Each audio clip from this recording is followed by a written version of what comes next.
10 mga seawalls na dinisenyo bilang proteksyon laban sa malalaking alon.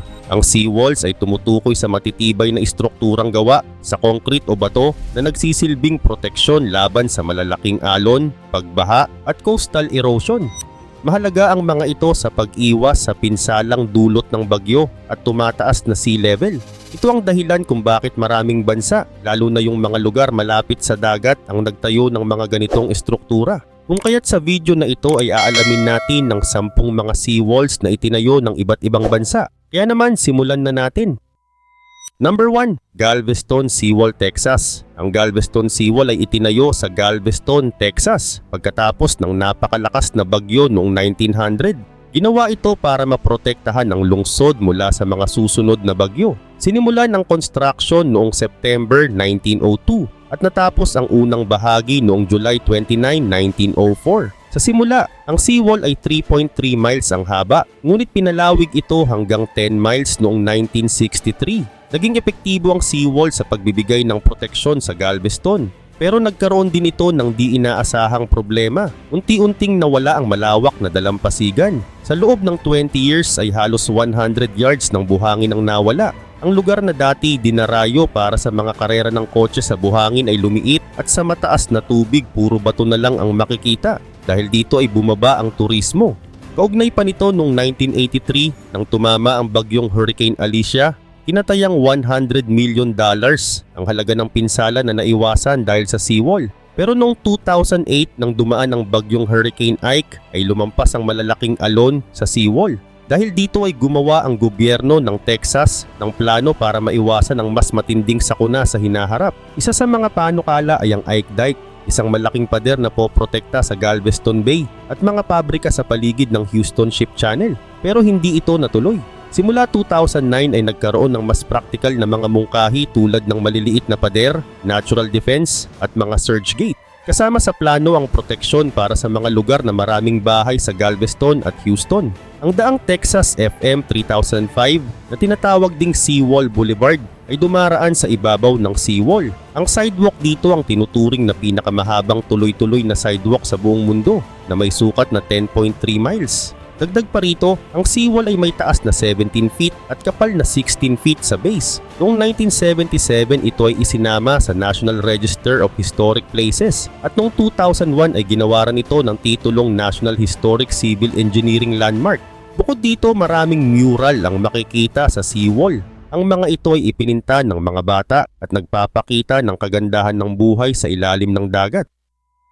Number 2. The Eider Barrage, Germany. Ang Eider Barrage ay isang malaking istruktura na matatagpuan sa bunganga ng ilog Eider, malapit sa bayan ng Tönning sa Germany. Ginawa ito para protektahan ang lugar mula sa malalakas na alon o storm surge mula sa North Sea. Ito ang pinakamalaking istruktura para sa proteksyon ng baybayin sa Germany. Bukod sa kaligtasan, nakatulong din ito sa pag-unlad ng ekonomiya sa mga kalapit na lugar tulad ng Norderditmarschen at Eiderstedt.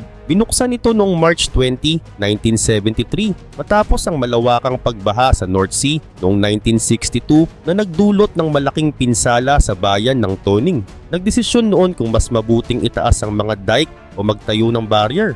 Mas pinili ang pagtatayo ng barrier at sinimulan ito noong 1967. Dahil sa lakas ng tubig sa lugar ay naging mahirap ang construction nito kaya umabot sa 170 million DM ang gastos. Ang haba ng mga dike sa lugar ay nabawasan mula 60 kilometers sa 4.8 kilometers dahil sa barrage. Maliban dito, nagkaroon ng problema noong naghukay ang tubig ng malalim na butas na 30 meters sa harap ng dike. Napuno ito noong 1980s gamit ang 20,000 na sandbags. At noong 1993 ay pinalakas pa ang harap ng barrage gamit ang 48,000 na espesyal na sandbags na hindi madaling masira. Gayun din, ang Eider Barrage ay may dalawang hanay ng 5 malalaking pintuan na nagkokontrol sa daloy ng tubig. May kalsada sa gitna nito na dumadaan sa isang 236 metrong tunnel. At sa itaas ng tunnel ay may daanan para sa mga naglalakad na may magandang tanawin ng dagat at ng ilog Eider.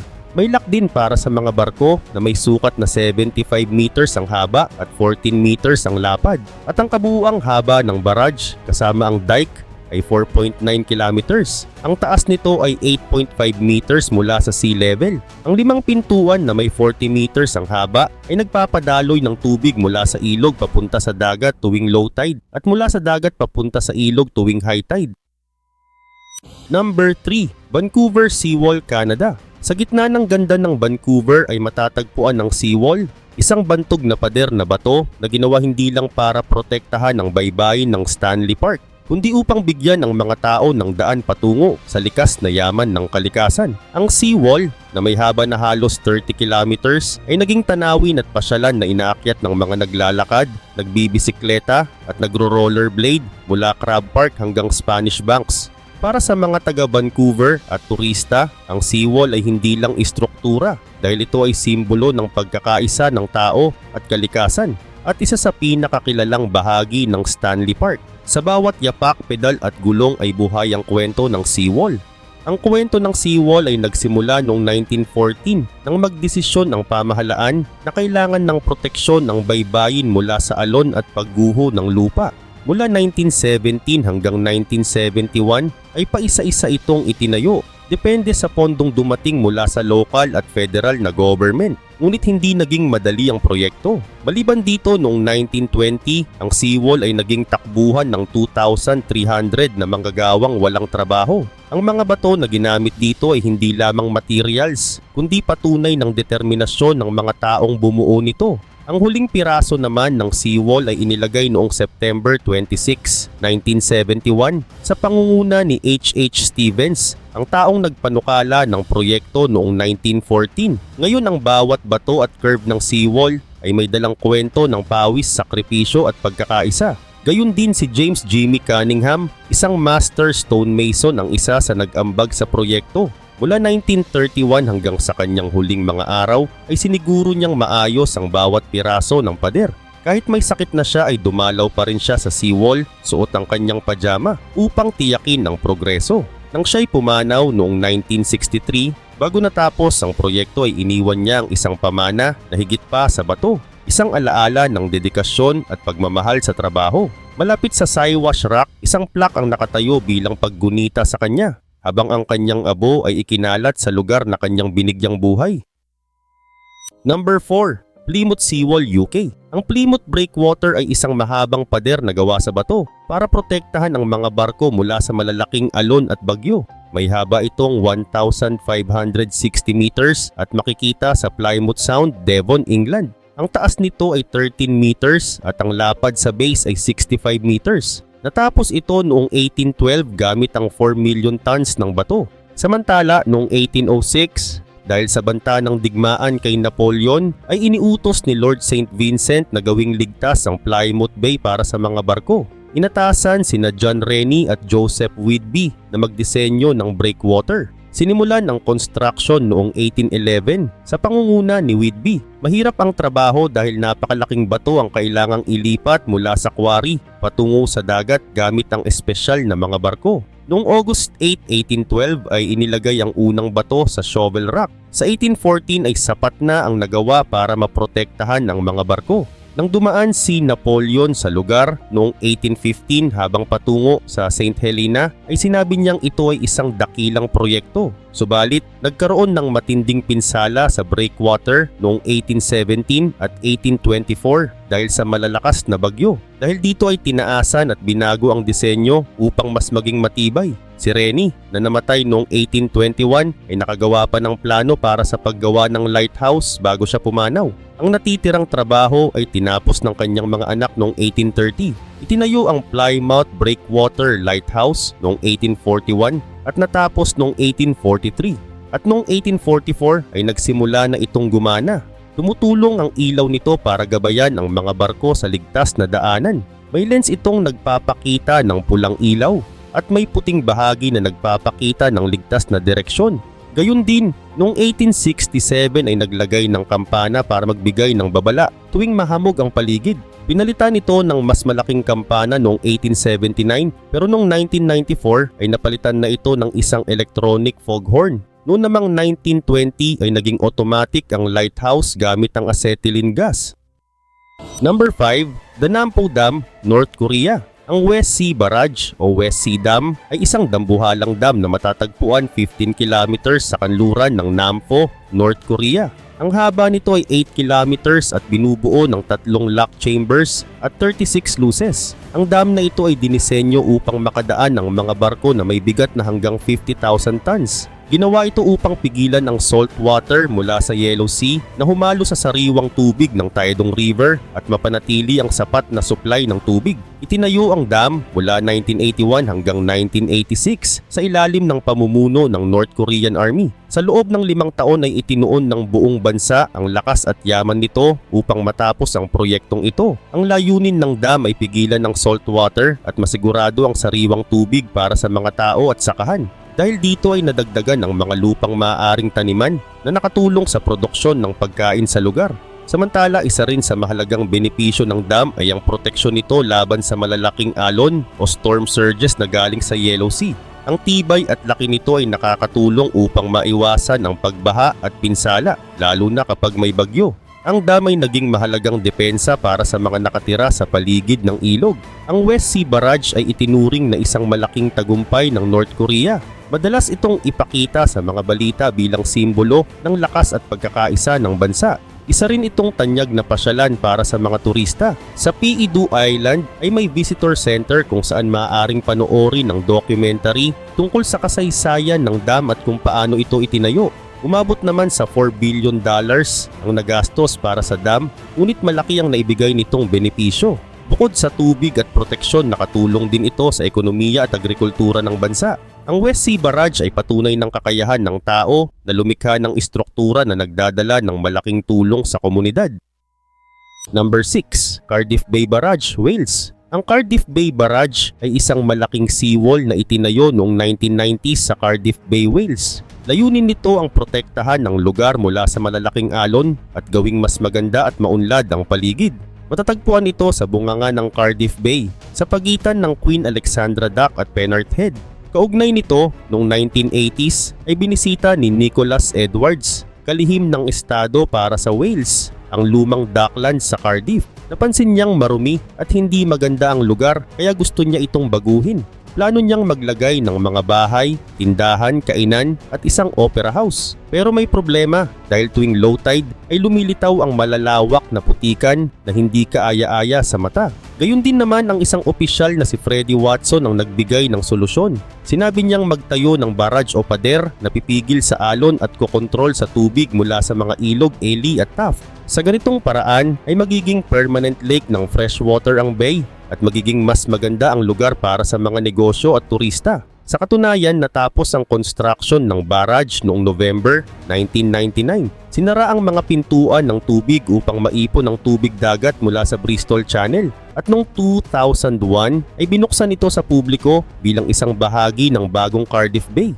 Sa simula ay nagkaroon ng issue sa quality ng tubig. Tuwing gabi ay kailangang patuyuin ang bay at punuin muli sa araw upang maiwasan ang polusyon. Nilagyan ng oxygenation system ang tubig upang mapanatiling malinis ito. Sa huli ay naging ganap na lawa ng freshwater ang bay, maliban sa kaunting tubig alat na dumadaan sa mga lock para sa mga bangka. Subalit maraming hindi sumang-ayon sa proyekto. Si Margaret Thatcher na dating Prime Minister ay tutol dito. Sinabi niyang sobrang mahal ang barrage na umabot sa 400 million pounds ang gastos at 12 million pounds pa kada taon ang kailangan para sa maintenance. Dagdag pa rito ang ilang residente malapit sa bay ay nag-alala rin sa posibilidad ng pagbaha sa kanilang mga bahay.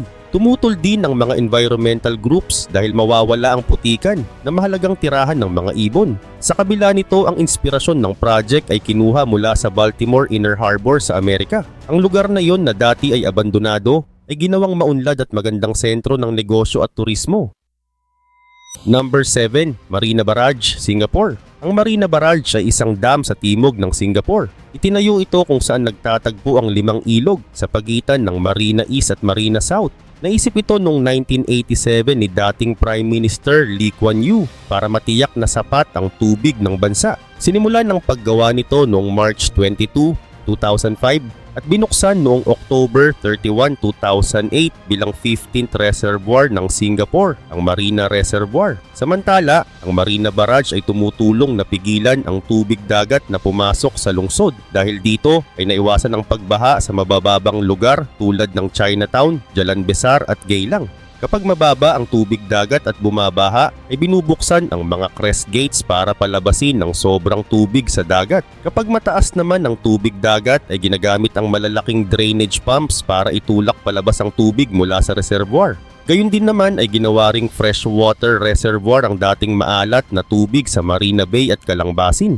Ang proyektong ito na nagkakahalaga ng $3 billion ay nakatulong para madagdagan ang supply ng tubig ng Singapore. Sa tulong din nito ay mas maraming tao ang nagkaroon ng maayos na akses sa malinis na tubig. Ngunit hindi lang para sa tubig at proteksyon ng Marina Barrage. Ito rin ay isang paboritong lugar para sa mga activities tulad ng boating, kayaking, windsurfing at dragon boating. Dahil laging pantay ang tubig dito ay mas madali at ligtas gawin ang mga ganitong activities.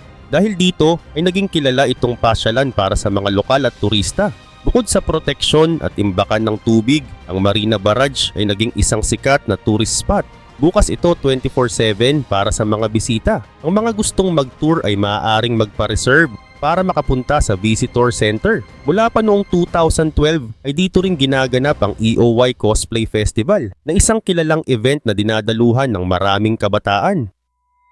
Number 8. Tohoku Seawalls, Japan. Noong March 11, 2011 ay isang napakalaking tsunami ang tumama sa Tohoku, Japan matapos ang malakas na lindol. Ang mga nakaligtas ay nagkwento ng dingding ng maitim na tubig na sumira sa kanilang mga tahanan, negosyo at buhay. Sa bayan ng Miyako, Iwate Prefecture ay umabot ang taas ng tubig sa halos 40.5 meters. Isa itong trahedyang tumatak sa kasaysayan ng lugar.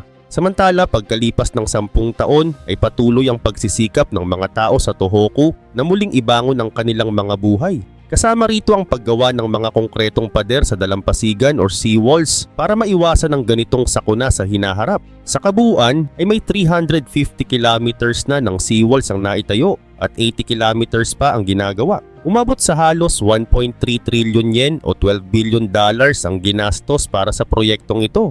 Gayun din naman, ang mga seawall ay itinayo upang pigilan ang mga malalaking alon na muling manalanta. Ngunit para sa ilan, ang mga ito ay parang dingding na humaharang hindi lang sa tubig, kundi pati sa tanawin ng dagat. Sa ilang lugar ay nagmimisto lang pader ng kulungan, ang mga seawall na tila pinaglalayo ang dagat at mga komunidad.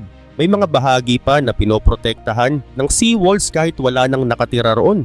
Para sa iba, tila hindi makatarungan ang laki ng mga pader at ang laki ng nagastos para dito, lalo na't maraming tao pa rin ang nangangailangan ng tulong sa kanilang pang-araw-araw na buhay. Sa makatuwid, dahil sa patuloy na pagbabago ng klima, ay inaasahan ang pagtaas ng tubig sa dagat at mas matitinding bagyo sa hinaharap. Maraming lugar sa buong mundo ang maaaring gumawa rin ng seawalls bilang proteksyon.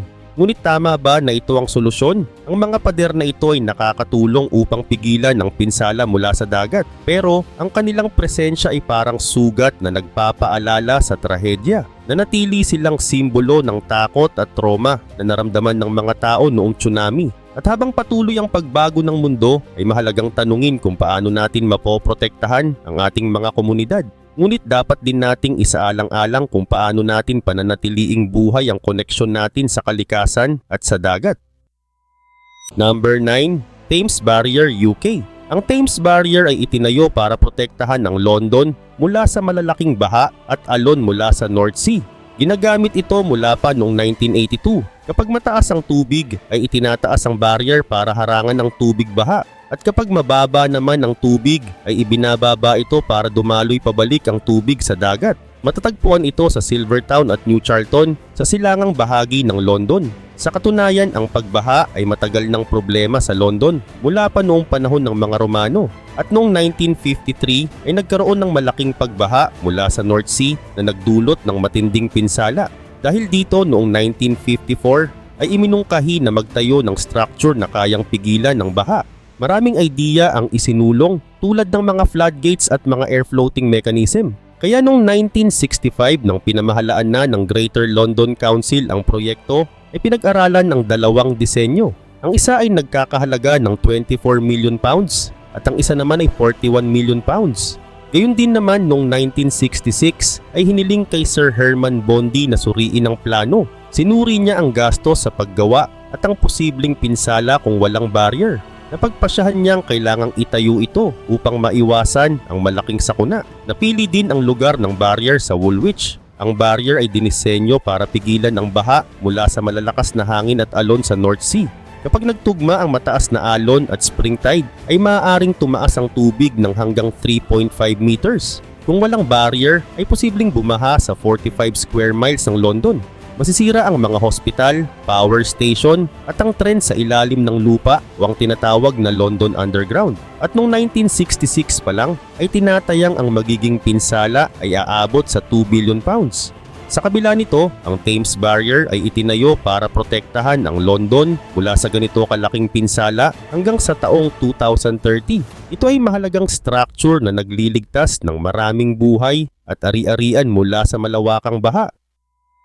Number 10. Saemangeum Seawall, South Korea. Ang Saemangeum Seawall ang pinakamahabang pader na gawa ng tao sa buong mundo. Matatagpuan ito sa timog kanlurang bahagi ng Korea at may haba na umaabot sa 33 kilometers. Pinagdurugtong nito ang dalawang bahagi ng lupa at naghihiwalay sa Yellow Sea at dating Saemangeum Estuary.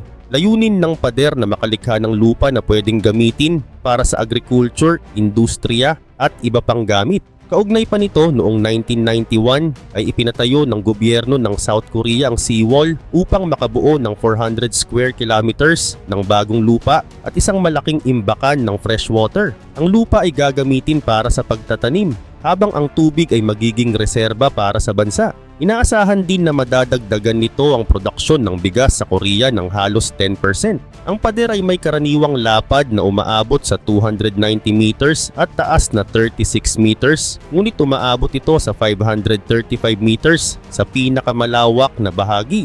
Gumastos ang gobyerno ng $1.75 billion para maitayo ang seawall at karagdagan pang $1.15 billion upang gawing taniman ang lugar. Subalit mula nang ipahayag ang proyekto ay marami na ang tumutol, lalo na ang mga grupong nag-aalaga sa kalikasan. Nagkaroon ng mga kaso sa korte noong 1999 at 2005 upang pigilan ito, ngunit hindi ito nagtagumpay.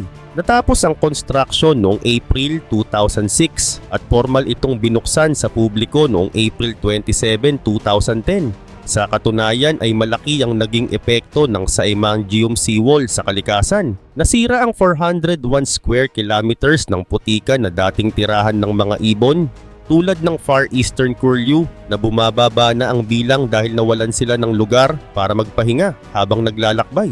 Maliban pa rito ay nagdulot din ng pader ng pagbabago sa tubig sa loob at labas nito.